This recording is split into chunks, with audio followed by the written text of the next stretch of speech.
तो चलो दोस्तों, फिर से आगे एक नए वीडियो लेकर आप लोगों के सामने। आज की वीडियो में हम बात करेंगे मुंशी प्रेमचंद के जीवन पर और उनका प्रेमचंद्र का उपनाम यानी प्रेमचंद्र था।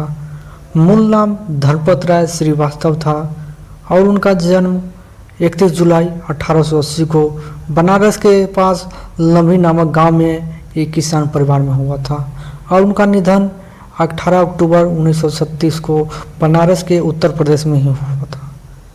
नाम रखा धनपत राय श्रीवास्तव। पिता का नाम मुंशी अजय बलाल और माता का नाम आनंदी देवी था। किसानी से गुजराना होता तो पिता ने डाक खाने में 20 रुपये की पगार पर मुंशी की नौकरी कर ली थी। 7 वर्ष के थे तो माता का देहांत हो गया और पिता ने दूसरा विवाह कर लिया। 15 की आयु में उनका विवाह करा दिया गया और 16 की आयु में पिता चल बसे। उनकी आरंभिक शिक्षा गांव के मदरसे में हुई। गांव में रहते थे और हाई स्कूल की पढ़ाई करने शहर जाते थे। ट्यूशन पढ़ाते थे और रात में कुप्पी जलाकर खुद पढ़ाई करते थे। 10वीं पास कर कॉलेज में दाखिल लिया। मेहनत बहुत करनी पड़ती थी। हिसाब की परीक्षा में 2 बार फेल हुए। फिर शहर में रहने लगे। एक वकील के लड़के को ट्यूशन पढ़ाते थे और अस्तबल में ऊपर कच्ची कोठरी में रहते थे। पढ़ने लिखने का चस्का पहले ही लग चुका था।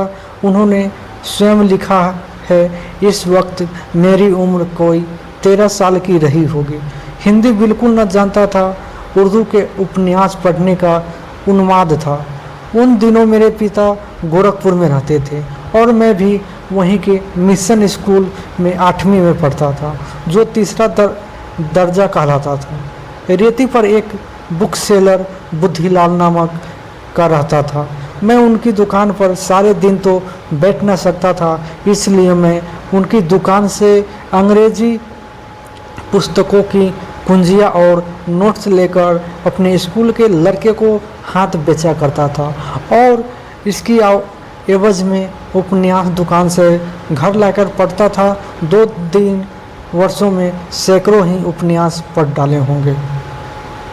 10वीं की परीक्षा क्वींस कॉलेज बनारस से पास की। 18 रुपये मासिक पर अध्यापक की नौकरी करने चले गए।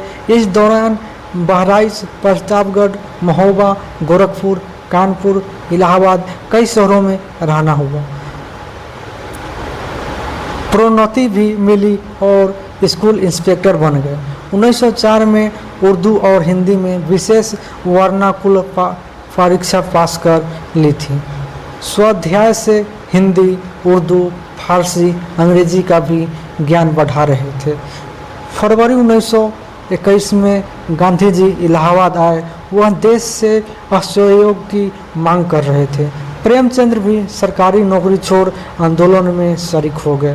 पहले वह महावीर प्रसाद पोद्दार के साथ चरखे का प्रचार करते रहते हैं, फिर कई निजी संस्थानों में अध्यापक की। इस बीच पत्रकारिता भी शुरू कर दी थी। पहले मर्यादा पत्रिका का संपादन किया, फिर सरस्वती प्रेस की स्थापना से संलग्न हुए। इसी सरस्वती प्रेस से आगे हंस और जागरण का प्रकाशन किया गया। आगे उन्होंने पुस्तक गंगा माला के साहित्य सलाहकार, माधुरी पत्रिका के संपादन और हिंदुस्तान अकादमी के काउंसिल सदस्य के रूप में भी योगदान दिया।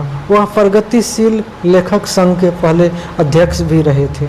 प्रेमचंद ने अपना साहित्य सफर एक उपन्यास और आलोचक की हैसियत शुरू किया था। उनका पहला उपन्यास 1901 में प्रकाशित हुआ और दूसरा 1904 में। वह तब उर्दू में लिखते थे और उनका नाम था नवाब राय। उन्होंने 1907 में कहानियाँ लिखना भी शुरू कर दिया था। वे आरंभिक कहानियाँ उस जमाने की मशहूर पत्रिका जमाना में प्रकाशित हुआ।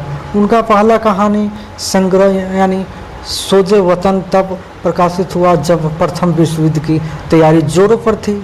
इस संग्रह को अंग्रेज शासक द्वारा खतरे के रूप में देखा गया और लेखक को इसकी 500 प्रतियों को आग लगा देने के लिए मजबूर किया गया। यहीं से फिर प्रेमचंद्र ने नवाब राय छोड़कर प्रेमचंद्र नाम से लिखना शुरू किया। उन्हें यह नाम उर्दू लेखक के संपादक दया नारायण निगम ने दिया था। युद्ध काल में ही उन्होंने अपना पहला महान उपन्यास सेवा सदन लिखा। युद्ध की समाप्ति पर प्रेमाश्रम भी पूरा कर लिया था। हिंदी में जब सेवा सदन प्रकाशित हुआ तो हिंदी संसार में धूम मच गई। बाजार ए हुस्न को इतनी तारीफ उर्दू में नहीं मिली थी। इतनी क्रम में प्रेमचंद ने रंगभूमि उपन्यास की रचना पहले हिंदी में की, फिर उसे उर्दू में प्रकाशित करवाया। उस अब हिंदी और उर्दू दोनों में लिखने लगे। जहाँ कभी पहले उर्दू में लिखकर उसे हिंदी में ढालते थे तो कभी हिंदी में लिखकर उसे उर्दू में ले जाते थे। हिंदी उर्दू में प्रेमचंद्र की विशेष खासियत एक उपन्यासकार के रूप में है। उन्होंने हिंदी की समाज में प्रेम पूर्वक उपन्यास सम्राट पुरस्कार जाता है। उनके उपन्यास समाज के विभिन्न पक्षों के उद्घाटित करते हैं। हिंदी के उपन्यास से इतिहास में उनके के समय को प्रेमचंद्र युग के नाम से जाना जाता है। वह हिंदी के अत्यंत लोकप्रिय कहानी भी थे। जयशंकर प्रसाद के साथ वह हिंदी कहानी की विकास यात्रा में एक युग के निर्माण करते हैं। उन्होंने उद्देश्यपरक कहानियाँ लिखी जहाँ जीवन की सच्चाई को भाषा के सहजता सरलता में प्रकट किया। नाटक विद्या में भी उनकी रुचि थी।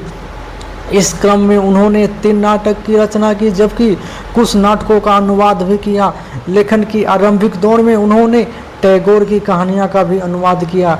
प्रेमचंद ने विपुल मात्रा में वैचारिक गद्य में भी लिखा, जो उस दौर की प्रमुख पत्रिकाओं में प्रकाशित होते रहे। स्वयं एक संपादक और पत्रकार के रूप में उन्होंने समय और समाज के मसलों पर गंभीर टिप्पणी के रूप में योगदान किया।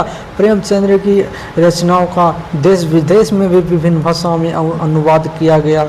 उनकी रचनाओं पर फिल्म, टीवी सीरीज का निर्माण हुआ और उनके नाट्य मंचन किए गए। जैसे प्रमुख कृतियाँ उन्होंने यानी उपन्यास में सेवा सदन, प्रेमाश्रम, रंगभूमि, प्रतिज्ञा, गमन, कर्मभूमि, गोदान, मंगलसूत्र और कहानी संग्रह में सप्तस्रोत, नवनिधि, समर यात्रा, मानसरोवर, चर्चित कहानी, 2 बैलों की कथा, ईदगाह, ठाकुर का कुआं, पंच परमेश्वर, कफन, बुढ़ी काकी, कर्मों का फल, बलिदान, नमक का दरोगा, शतरंज के खिलाड़ी, ये सब उनके। और नाटक में है। नाटक में संग्राम, करबला, बलिदान और बाल साहित्य में राम कथा, कुत्ते की कहानी, मनमोदक, ये सब उनकी चर्चित कहानियाँ यानी चर्चित पुस्तकें हैं, जो बाजारों में आते ही धूम मचाने लगे। आज के वीडियो में हम इतना ही रहने देते हैं, तो फिर मिलेंगे एक नए वीडियो लेकर आप लोगों के सामने। तो जय हिंद, जय भारत।